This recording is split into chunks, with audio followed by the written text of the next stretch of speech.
No, I'm afraid tonight is definitely another of the phony British accent nights. So, until today,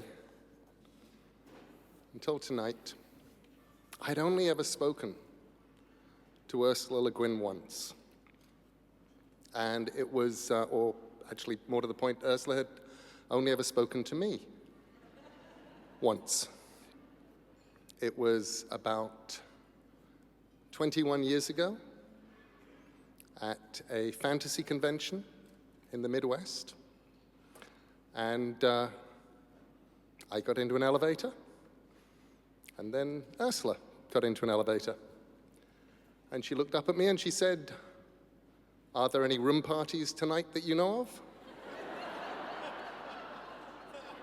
And I said, "I don't really know." And she said, "Oh, well."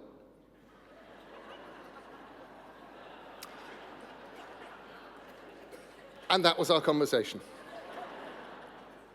which is very odd because Ursula Le Guin had been talking to me for at least the previous 22 years. I bought, with my own money, a copy of a book called A Wizard of Earthsea when I was 11. And I read it, and I discovered from that book that obviously going to wizard school was the best thing anybody could ever do. Other people may well have read that and got their own ideas from it, I think. But Ursula did it first. And I bought the rest of those books as they appeared, and now I was completely hooked. And I was hooked. I had a new favorite author, which meant that by the time I was 12, I was reading books like The Left Hand of Darkness, a glorious science fiction novel set in a world in which people change gender. And when you're English and you're 12 going on 13, the idea that gender could be fluid, that a king could have a baby, that it's not what you thought it was, opens your head, it peels it, it changes it. I read everything I could by Ursula. Other writers I would copy. I would copy this style. I loved C.S. Lewis, I loved G.K. Chesterton. I would look at how they did it and try and copy it.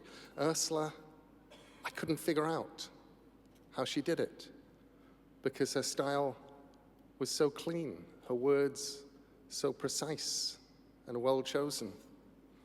So I cheated, and I found essays by her because she'd actually written essays on the craft of writing for those of us who were interested.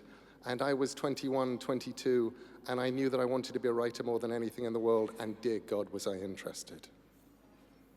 I learned from her the difference between Elfland and Poughkeepsie.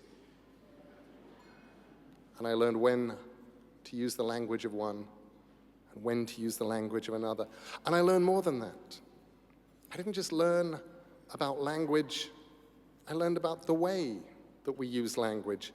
To use a hackneyed phrase, but a true one, she raised my consciousness. She would write about women's issues, write about the way that women wrote, write about her life in a way that made me, as a young writer, starting out on Sandman, suddenly ask myself, whenever a new character needed to come on, is there any reason why this character couldn't be a woman? And if there was no reason, then they were. Life got easy. She made me a better writer. And I think much more importantly, she made me a much better person who wrote. For her fiction, her non-fiction, and not just as a writer of science fiction, as a writer of fantasy, as a writer of mainstream fiction, as a writer for adults. as a writer for children, as a writer with huge ideas and a writer who could deal with people.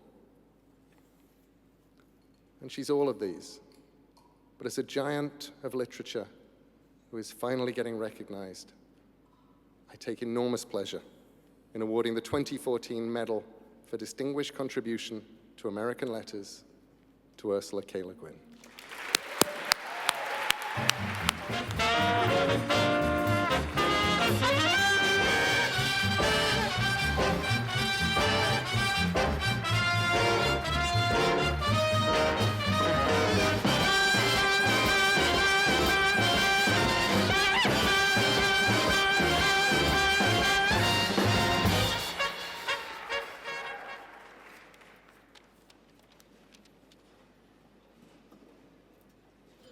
Oh, Lord.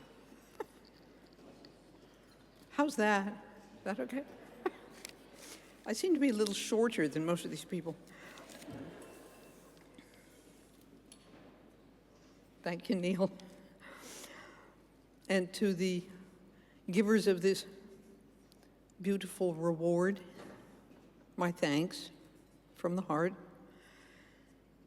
My family, my agents, my editors, know that my being here is their doing as well as mine, and that the beautiful reward is theirs as much as mine. And I rejoice in accepting it for and sharing it with all the writers who were excluded from literature for so long, my fellow authors of fantasy and science fiction, writers of the imagination, who for the last 50 years watched the beautiful rewards go to the so-called realists.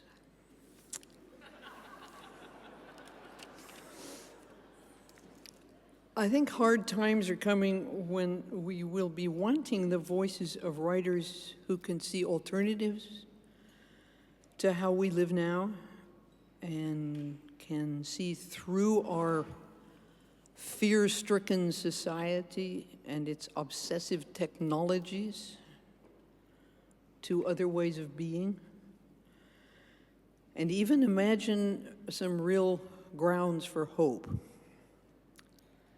We will need writers who can remember freedom, poets, visionaries, the realists of a larger reality. Right now, I think we need writers who know the difference between production of a market commodity and the practice of an art.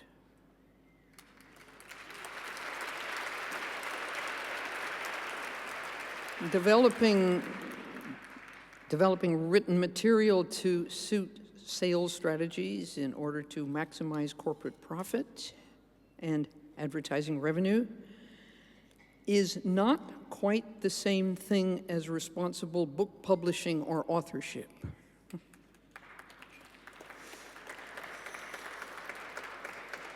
Thank you, brave applauders. Yet, I see sales departments given control over editorial. I see my own publishers in a silly panic of ignorance and greed charging public libraries for an e-book 6 or 7 times more than they charge customers. We just saw a profiteer try to punish a publisher for disobedience, and writers threatened by corporate fatwa. And I see a lot of us, the producers, who write the books and make the books, accepting this, letting commodity profiteers sell us like deodorant and tell us what to publish and what to write. Well, I love you too, darling. Books, you know, they're not just commodities. The profit motive is often in conflict with the aims of art. We live in capitalism. Its power seems inescapable. So did the divine right of kings.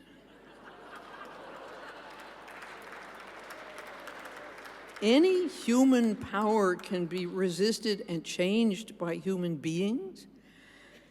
Resistance and change often begin in art, and very often in our art, the art of words.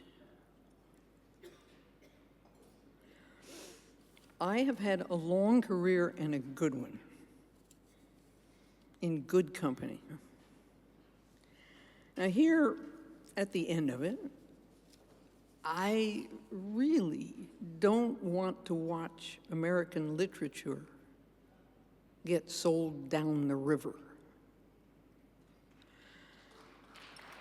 We who live by writing and publishing want and should demand our fair share of the proceeds. But the name of our beautiful reward is not profit. Its name is freedom. Thank you.